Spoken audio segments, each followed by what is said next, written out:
Good afternoon and welcome to 365 Days of Amazing Stories with Theo Mayer. Here we are on day 248 and I'm continuing the story of Nur al-Din Ali ibn Bakkar and the slave girl Shams al-Nahar from 1001 Arabian Nights. Now you might remember that Shams al-Nahar and Nur al-Din were sweetly and madly in love with each other.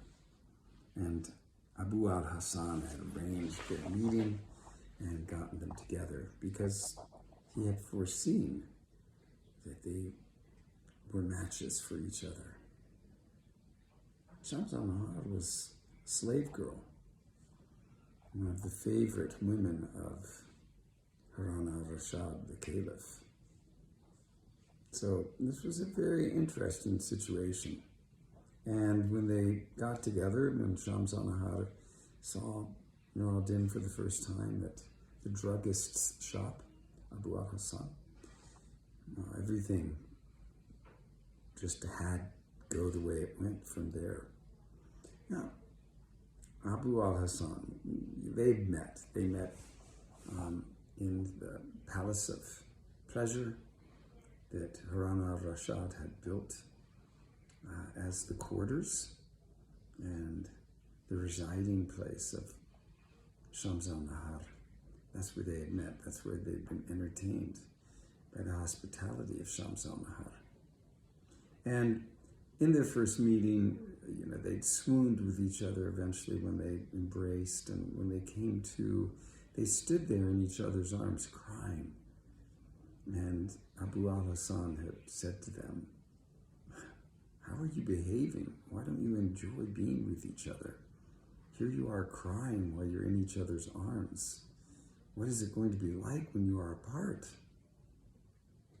Now they knew they had to part, and Shams al-Nahar spoke words to Nur al-Din that, she hoped that he could endure with patience this situation that they were in and her needing to be apart from him.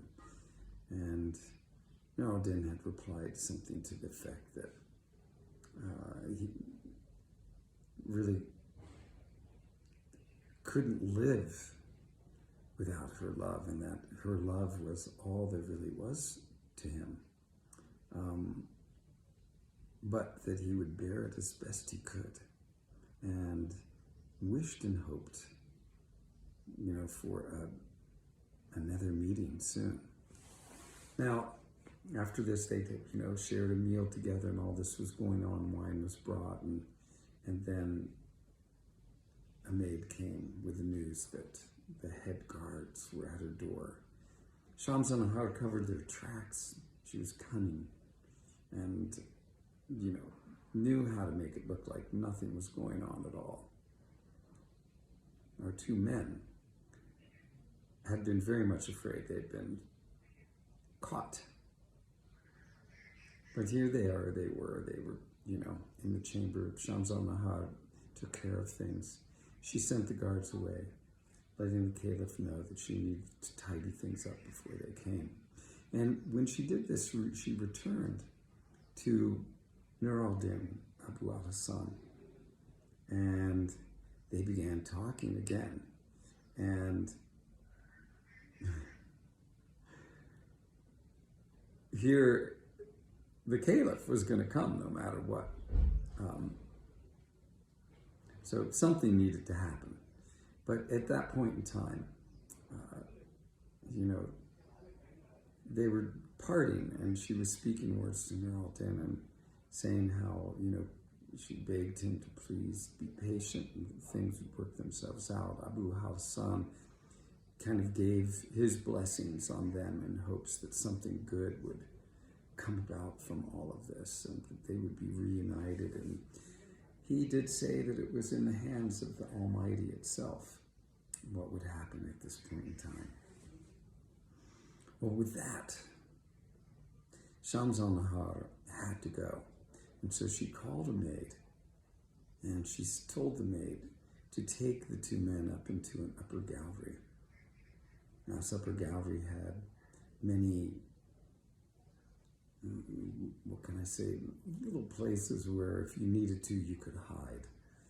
So they were sent up to the supper gallery with the maid with the instructions that when it was dark and when it was safe, she was to then lead them away from the palace of pleasures.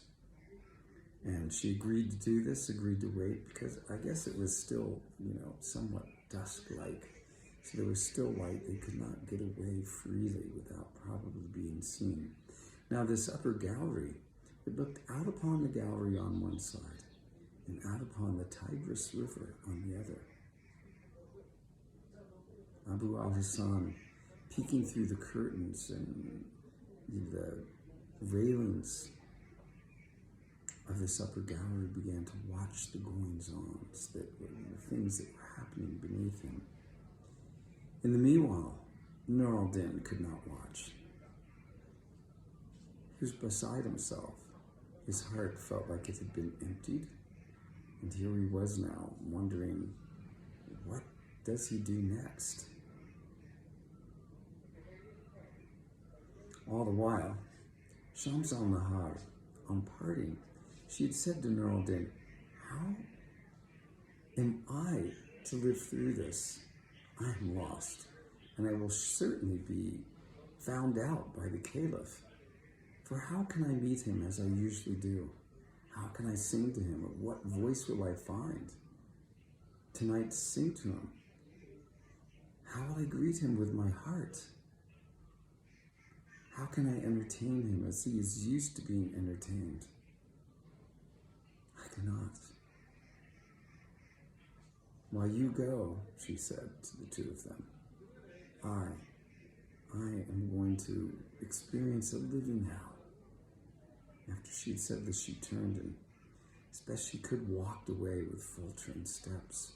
And now Abu al-Hassan watched from above to see and witness what was going to happen.